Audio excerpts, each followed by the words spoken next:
Hi guys! Good evening! So, today is disperas ng Pasko. So, dahil sa mag-a-adventure tayo bukas, ngayon pa lang mag-a-adventure na tayo sa pagluluto. So, hindi ako masyado marunong magluto, pero itatry ko mag-humba. So, ito yung ginagawa ko. Ayan, ito yung part ng baboy.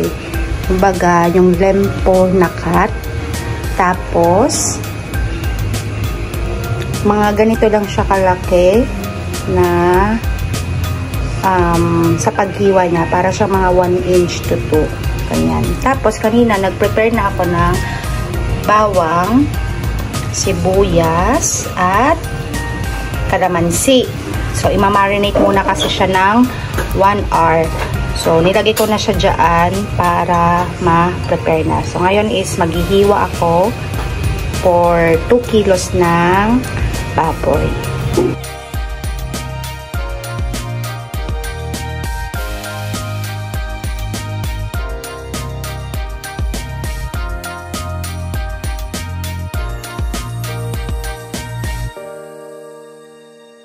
Ayan, so tapos na ako mag-hiwa. So this is for 2 kilos. Again, yung onion, hindi nakita yung onion. Yung onion is 3 malalaki. 3 pirasong malalaki. Tapos, yung garlic po ay isang buong malaki. Tapos, yung kalamansi ay 10 piraso. Ang gagawin is lalagyan ng toyo and suka. So, bali yung toyo is ilalagay siya, hindi pa yung parang cover na cover, yung parang may onti pa na bago talaga ma-cover yung buong, yung parang bago malunod lahat, parang ganyan. So, ang gagawin is hindi masyadong puno, hindi pa cover. Tapos, suka naman para doon sa parang dagdag niya, tas para ma-cover up na.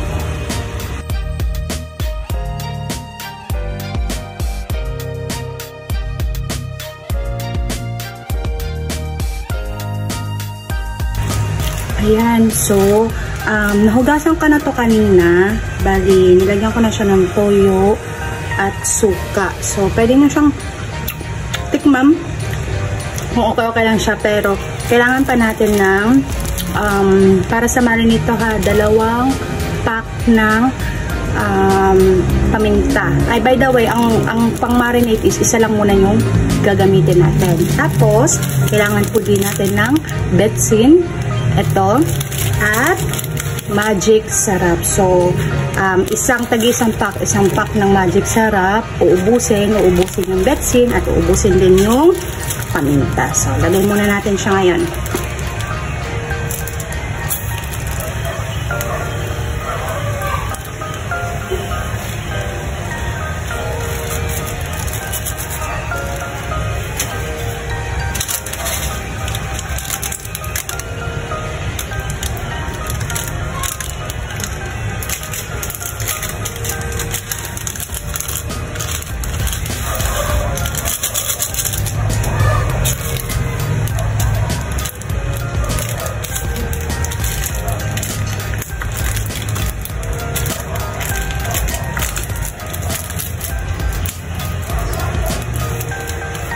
Yan, so, paminta, magic sarap, then, betchin.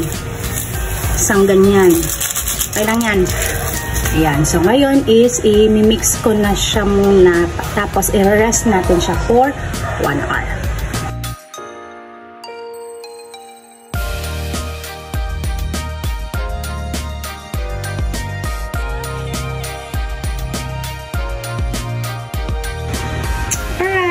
So, tapos ko na siyang paghaluin. So, ngayon is i-rest natin siya for 1 hour. So, mamaya ulit. So, lalagyan siya ng mantika. i-cover yung buong wall. Then, ilalagay na yung baboy. I-prepare siya ng kaunti.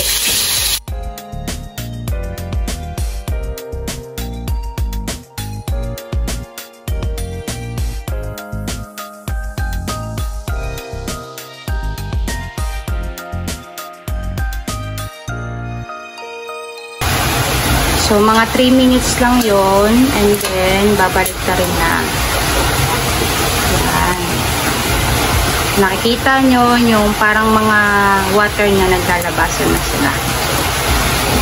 So, balik-balik na rin lang siya hanggang medyo matuyo-tuyo na siya. Mawawala na yung water. Pagtapos nun, ilalagay na tong mga sabaw na galing sa marinated.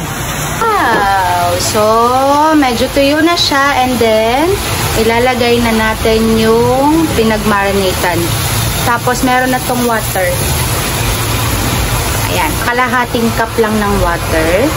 I-add yung star anise. Ayan. So, mga ano lang, 4 na piraso, okay na yon. Tapos, medyo haluin lang. Lulunod-lunod lang ng onte. Tapos, ang sunod po ay paminta. Konting halo. Yan.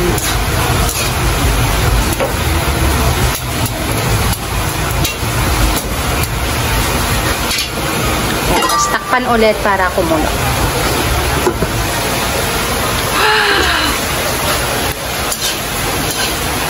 So, medyo nagmamantika na siya. Tapos, lalagyan ng bell pepper. Pampabango din yan yung bell pepper. Tapos, sugar. Ayan. So, lalagyan na ng sugar. Tansyahin lang para sa lasa.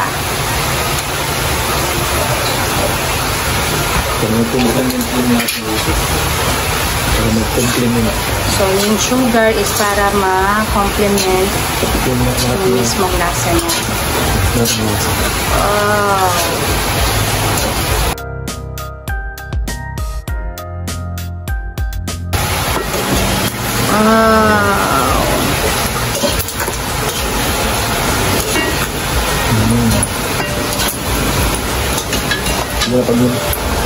Yan, so pwede na siyang patayin. Yung apoy.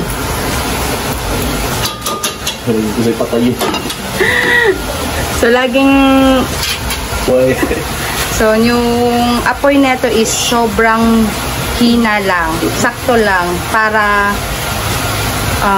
hindi siya agad yung parang matigas or mag-crystallize. Basta magiging masarap at magiging maganda yung magiging kakalabasan niya. So, titikman ko siya. Get. Lambot. Lambot. Lambot. Sarap. Sarap.